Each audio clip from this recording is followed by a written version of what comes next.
we are talking about the obstructive jaundice. Okay, post-hepatic. We call it as post-hepatic or obstructive jaundice.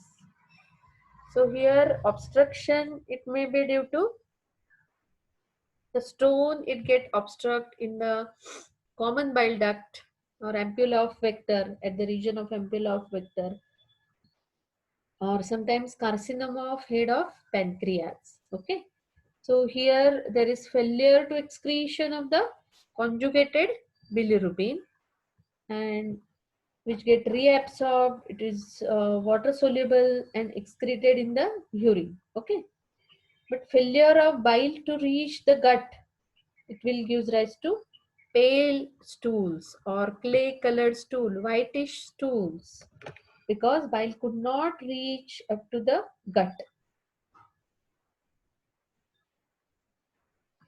Okay, or the other condition may be which we call it as intrahepatic cholestasis. Okay, intrahepatic cholestasis. So here this intrahepatic cholestasis, examples like steroid or chlorpromazine. It is the drug chlorpromazine. It can lead to cholestatic jaundice. Okay.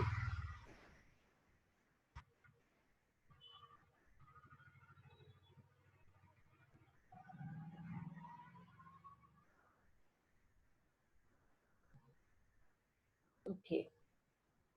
So here the whitish, we have seen that there is much itching. It is associated with much itching all over the body. The stools are always whitish in color. Usually the liver is enlarged. In this obstructive jaundice, the liver is very much enlarged. Okay, the ultrasound of, that is UHG of the liver, it confirms the obstruction very much best. That is the investigation part. And in that case, the patient should be referred to the centers with ultrasonography facilities, okay, to rule out any obstruction. Where is the obstruction and the cause of obstruction? So you should refer the patient to the higher centers. Okay, so the patient in these cases then may need the surgical any treatment. Okay, now the next is alcoholic hepatitis. Okay, we talked yesterday about yesterday and in the previous lectures about what is the metabolism of alcohol induced cirrhosis, or what are the effects of alcohol on the cirrhosis. So excessive alcoholic hepatitis, that is excessive alcohol consumption, is the significant cause of hepatitis and the liver damage, that is cirrhosis. Okay, so the alcoholic hepatitis, it usually develops over years. That is due to long exposure of alcohol. So the alcohol intake in excess of 80 grams of alcohol per day in males and 40 grams a day in women, it is associated with development of alcoholic hepatitis. So excessive intake of alcohol, that is 80 grams of alcohol per day for males, and 40 gram of alcohol intake per day in females, can causes alcoholic hepatitis. So the alcoholic hepatitis, it can be vary. That is, it changes from mild asymptomatic disease to severe liver inflammation and liver failure. So this alcoholic hepatitis can cause the liver failure also. First of all, there is inflammation in the liver, and then there is liver failure.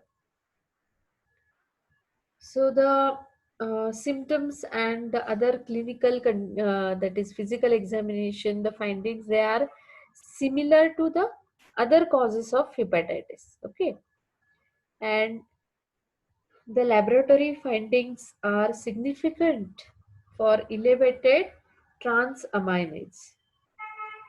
Usually it is elevation of aspartate transaminase, and the ratio of this aspartate AST to ALT, it is 2 as to 1. The ratio of AST to ALT, that is aspartate transaminase to alanine transaminase, it is 2 as to 1. Okay. The alcoholic hepatitis, it may lead to cirrhosis, and it is very much common in the patients with long-term alcohol or alcoholics, long-term or chronic alcoholics or long-term alcohol consumption, and those are infected with the patients. Those are infected with hepatitis C. Okay. The patients who drink alcohol to excess are also more often than uh, the other that is uh, found that is having hepatitis C. Okay, so the combination of hepatitis C with alcohol consumption, it may causes the liver failure, that is cirrhosis, cirrhotic liver. It may lead into cirrhotic liver. Okay. Now, the investigations, that is lab diagnosis for jaundice. The lab diagnosis for jaundice. So here, to diagnose the jaundice, we have to advise the patient the urine examination for bile salts and bile pigments. Okay, bile salts and bile pigment. Now, the serum bilirubin. What is the level of serum bilirubin? Total, it is 1 milligram per cent, and direct bilirubin 0.25 milligram per cent. So the level, it should be between zero point 0.3 to 1.3 milligram per dl serum bilirubin. Okay. Now all of you know the other this enzyme, normal enzymes. Okay, that is aspartate, it should be between 10 to 40 units per liter. Alanine transferase, it should be between 7 to 56 units per liter. Okay, so these are the normal values. You have to evaluate all these things. Okay. Alkaline phosphatase, which is markedly raised in obstructive type of this hepatitis. If there is obstructive hepatitis or jaundice, then this alkaline phosphatase levels, they are markedly raised. So it is a marker of obstructive jaundice. Alkaline phosphatase level, they should be between 44 to 147 international unit per liter. Alkaline phosphatase, and they never get raised in other type of this hepatitis, that is pre-hepatic and post-hepatic, but they always get raised in the whenever the cause is obstruction. Okay, so it is a marker for obstructive type of jaundice.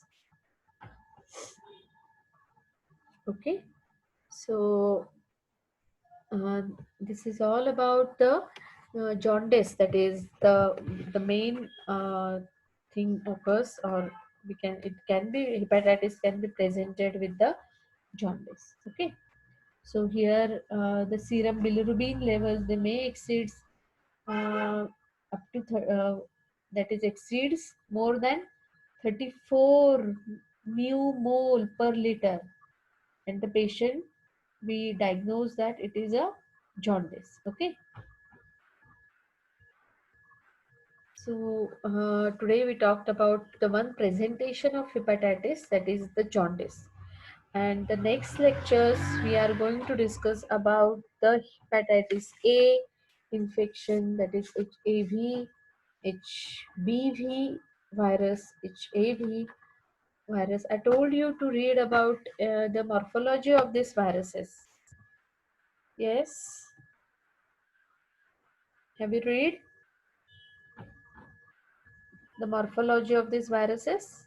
HAV and HBV. Yes, hepatitis A, hepatitis B. It is viral hepatitis, no? Yes,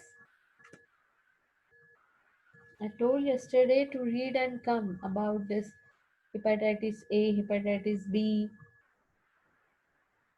What is the morphology of this hepatitis B virus?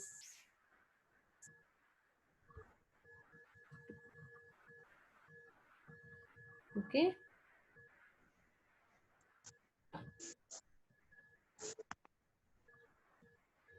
Yes, how many of you read? Raise your hands.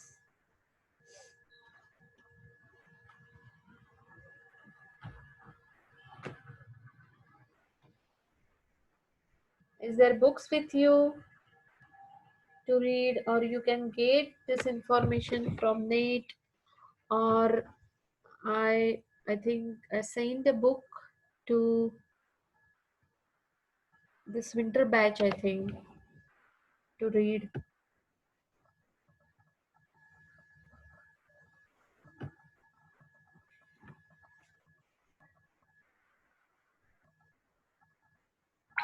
Yes.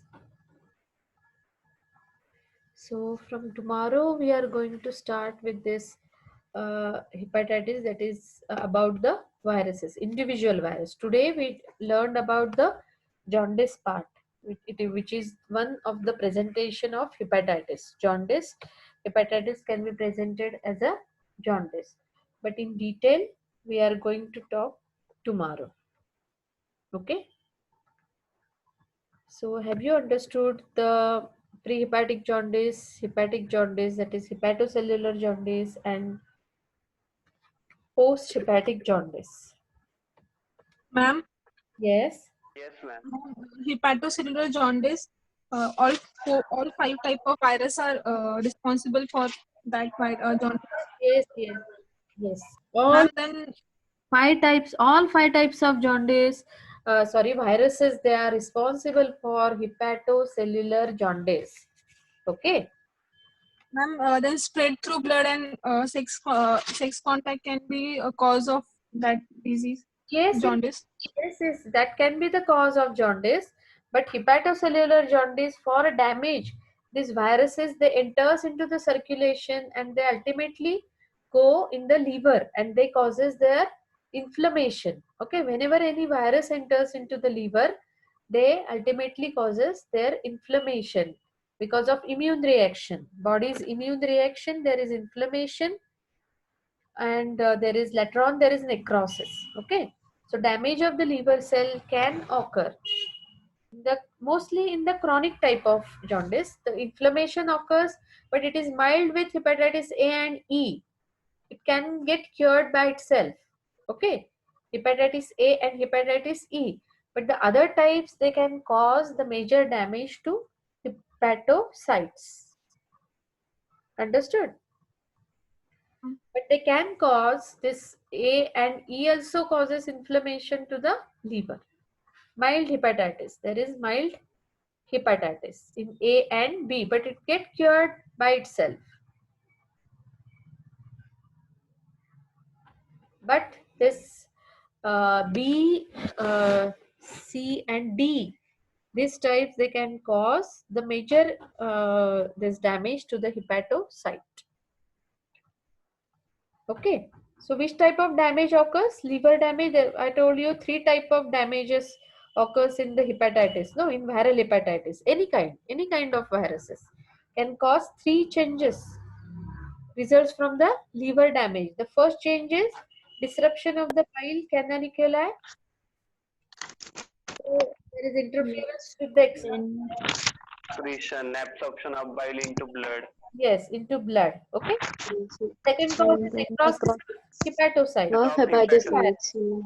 There is release of enzymes That in is the blood. transferase Yes, transferase enzymes, they get rising. blood. And third is diminished production of Diminished specific, production of simple substance substance. that is prothrombate time increase. coagulation mechanism. These are the three major this changes occurs of the liver damage. Okay, results from the liver damage. Okay, any query related to this? You can ask any query if you is having.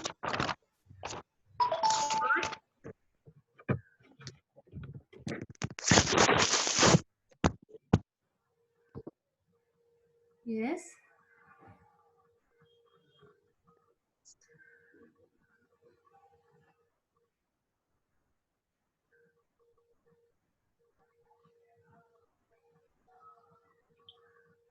Okay, so today we will stop here, and Monday. On Monday, I think it is the lecture for this junior batch.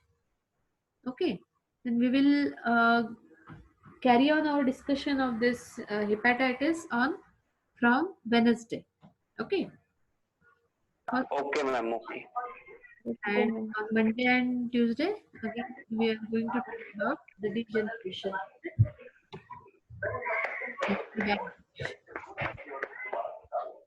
I'm going to close this meeting now, and we will meet on Monday. Okay. Okay.